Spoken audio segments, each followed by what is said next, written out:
Hey there, friends. Nibs again, out here in the garage tonight, doing a little bit of goofing around. I just want to get out here and do well, hopefully it'll be a quick mail call for you guys. Got a bunch of stuff to cover. I've already unboxed it all because I knew I was going to have so much to cover. But I got actually a few local finds too that we'll take a look at. Um, one of them, one package coming in from a subscriber. He said, yeah, don't show everything on a mail call, but I thought he sent a couple of knives, and I'll let them remain anonymous, but you know who you are. uh, he sent me another tin of Meisterkuggens, my favorite pellets. Uh, I haven't found a gun that those don't at least shoot decent in. Overall, I think they're probably one of the best 177 pellets you can shoot. But he also he sent some targets. We're going to take those out to the range. I'll show you those in a upcoming range video. Those will be a lot of fun.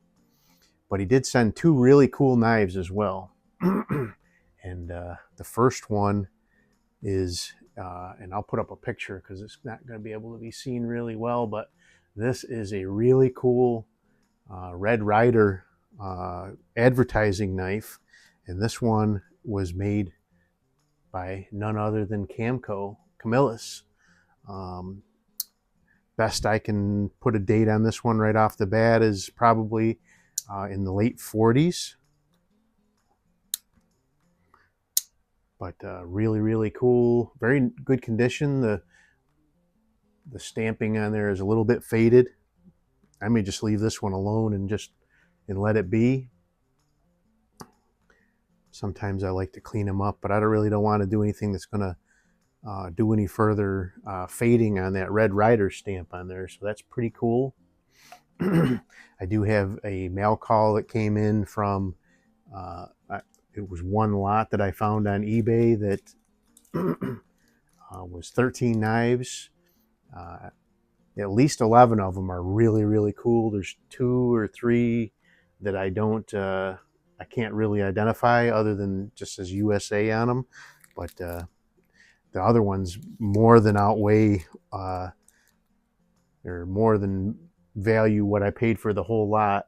If you took all 13 of them and divided them by what I paid for the lot, I paid less than $3 a piece for all of those knives. But so this is the second one that came from the to be remaining anonymous channel member. It actually came with its original little wax paper slip. But this is a really cool Pepsi Cola advertising knife.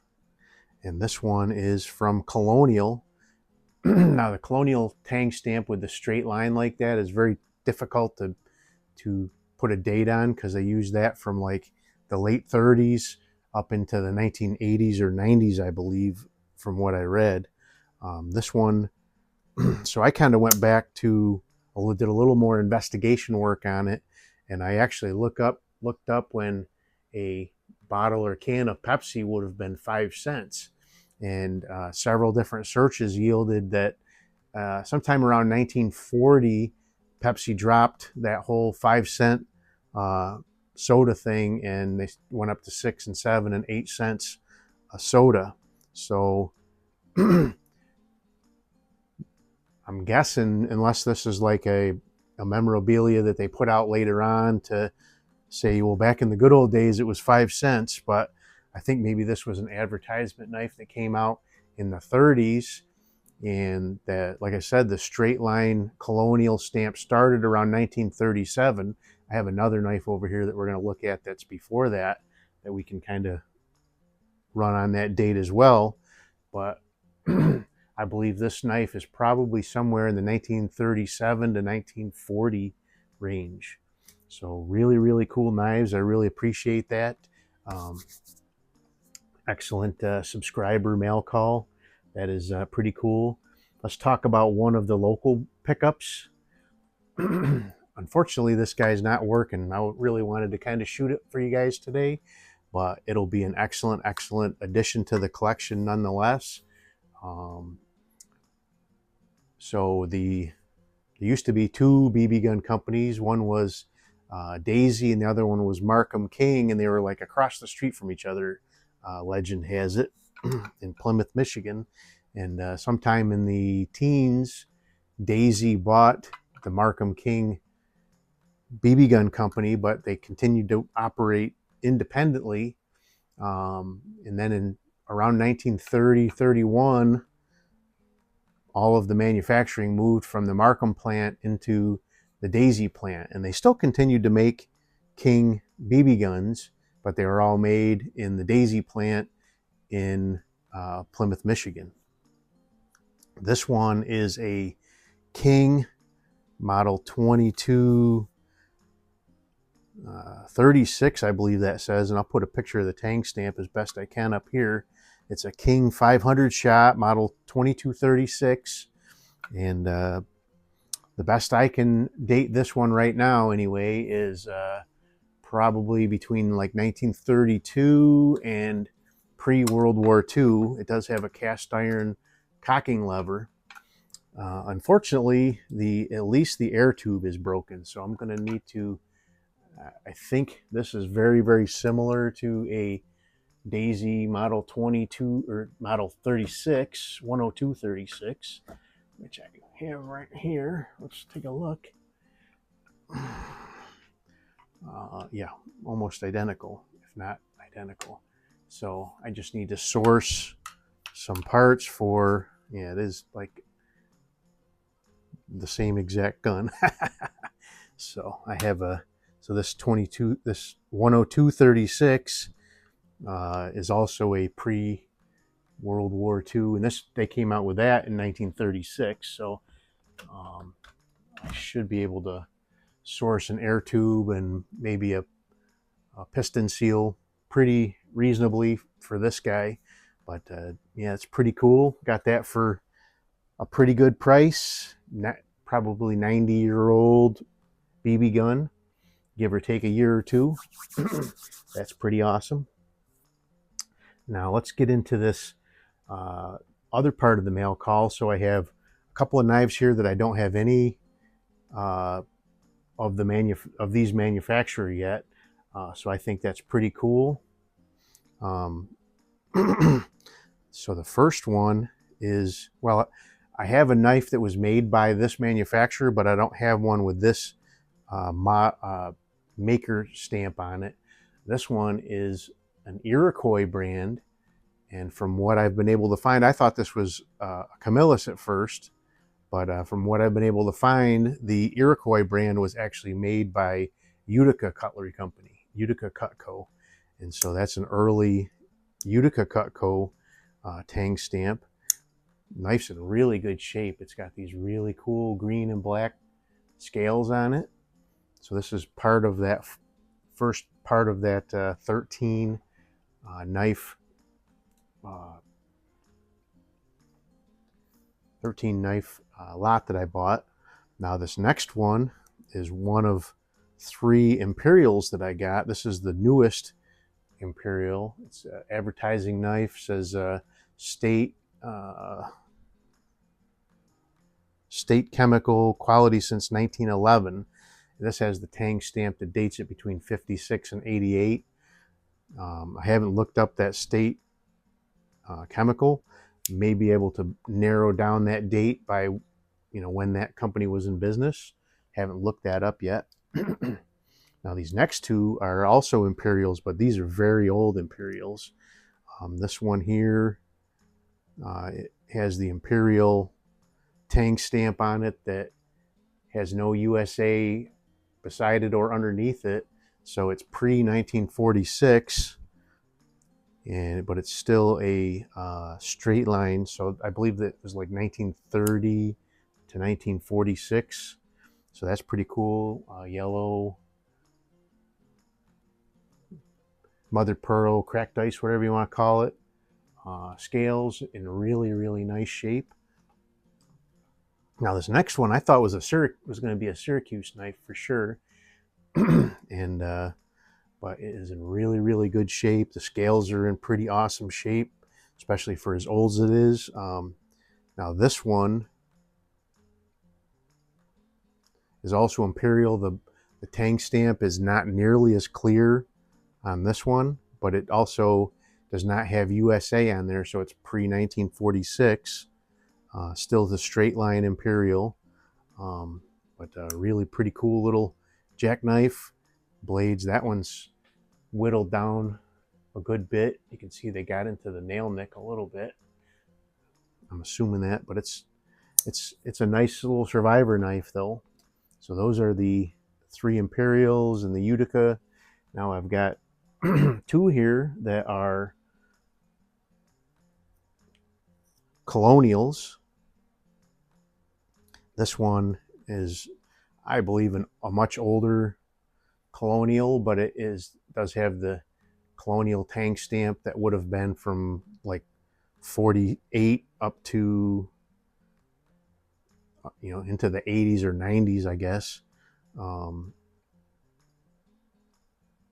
actually 38 is what I meant to say. The straight line Colonial, that's basically, they use that same tank stamp way all along, but really nice shaped knife though. It's got a little pen blade and then a nice little drop point blade, little jackknife. Now that's one of the Colonials. So the Pepsi Cola knife was a Colonial, and they had the straight line as well. Now this one is a Colonial, but this one just says Altar Boy on there, which is a little weird, but this one is in fantastic shape too. But this one has the curved Colonial tang stamp, and all of what I could find is that tang stamp dated back into the 20s up to about 1937. So this is a really, really cool find. Like I said, I paid, if you take all of these and divide it into the number I paid for this lot, I paid less than $3 a piece for each one of these knives with shipping and tax included. So those are the 2 Colonials. Now I have this one here, which has a tang stamp on it, but I can't read it. I believe it might say, I don't think it might say Ideal. I don't know. I'll put it up here. It's very faded. It doesn't look like this blade has been buffed out or anything, but very hard to read. But this knife says USA on it, so it's made in USA, so it's got that going for it. But a really, really nice condition. But this one is riveted together. And then I've got these other 2 that have bells on them that also look very, very similar to this knife, except for the bail.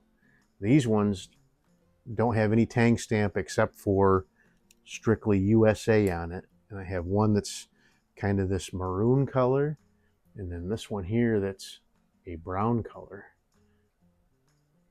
They're really pretty cool. Just very cheaply made knives, but very, very cool. If you have any information on what this one is, I would be greatly appreciative. I don't think there's enough letters there for it to say Imperial or anything like that. It looks like IAL on the end though, or maybe EAL, so Ideal. I really don't know. Very similar in construction to this Pepsi knife. Riveted together. This one's quite a bit different than those, but they're similar construction. So, all right, so now I have the last couple from the mail call, and these ones are all made by Camillus. And some of them are in better shape than others, but they're all Camillus knives, so they have a near and dear to my heart. This one is a little Kent. I guess you'd call this one a pen knife. This one is a Kent brand, which was a brand that Camillus made for, was it Woolworths, I believe, in the 1930s. So this is a Kent from Camillus. I think this one's the other Kent. I had 2 Kents. Let's take a look. So it is interesting that this is a Kent, and from what I read, a Kent should be a Woolworth store brand, but this one actually says on the scale, souvenir of Washington, D.C. So that's kind of an anomaly there as far as the research that I've done in the past. So that is very odd, but really cool. Cracked ice, probably celluloid handles. This one's not as great a shape. Now the next two, let's see, what do we got here? This one is a Syracuse Knife Company. The tang stamp, I'm gonna have to clean that up a little bit before I do a picture of that, but that's a Syracuse Knife Company tang stamp, which I have several Syracuse Knife Company. Needs some oil, but you can tell it's going to have some snap. It's trying. But this one, when I got it, here's a picture of what it looked like when it came in the bag. I knew from the picture it was missing that little chunk of the scale, but a bunch of this other scale had fallen off, and I used some super glue and glued that back on, so it's in much better shape now. But Syracuse was a brand stamp that Camillus used in the 20s and 30s, give or take. And then this last one is actually one that I don't have one with this tang stamp on it yet, which is really, really cool. This one is also a Camillus made, but it is a clover-brand. And it says clover-brand Syracuse, USA on the tang stamp. And it is I think also a pre-World War II tang stamp that Camillus used. And that's another pretty cool addition to the collection. So that's all the mail call stuff. Now I have 3 more knives. I stopped on my way back from picking up this BB gun. I had gotten a text from or actually a phone call from one of the employees from the store. And I called back. I talked to the owner of the store's son about the BB gun, and he said, yeah, I'll hold this for you. Come out and take a look at it. I told him I'd come over. Well, yesterday I told him I'd come over tomorrow. But on my way back, I stopped at a pawn store that I picked up a couple of knives in the past from, and they had some new stuff, and got I think a really couple of pretty awesome deals. But the first one, it's got some sticker goo on there, but that's just from the price tag that was on there. But we have another melon tester. I think my other melon tester is also a Schrade. This is a Schrade Plus, so probably post 1981, I believe. But it's still a USA made, so that's fine. But it is a Schrade model 105. And really cool. What's the length on this blade? This thing is like I don't know, like 6 inches long. It's huge. I was asking the guy if it was legal for me to take that out of the store. But now the last two are really cool. I've got several knives in this series already, and I picked up 2 more of these. These are both full-size trappers, and these are in the American Wildlife series. And these are both, like I said, trappers, half-lock, big old spay blade, and the big old, is that a clip blade, or I don't know. Looks like it. But let's see, this one is the running deer. Did a little bit of research about these. Most of the ones that I have, the inlay is actually a gold-plated inlay. But from what I read, both of these are in absolutely beautiful shape.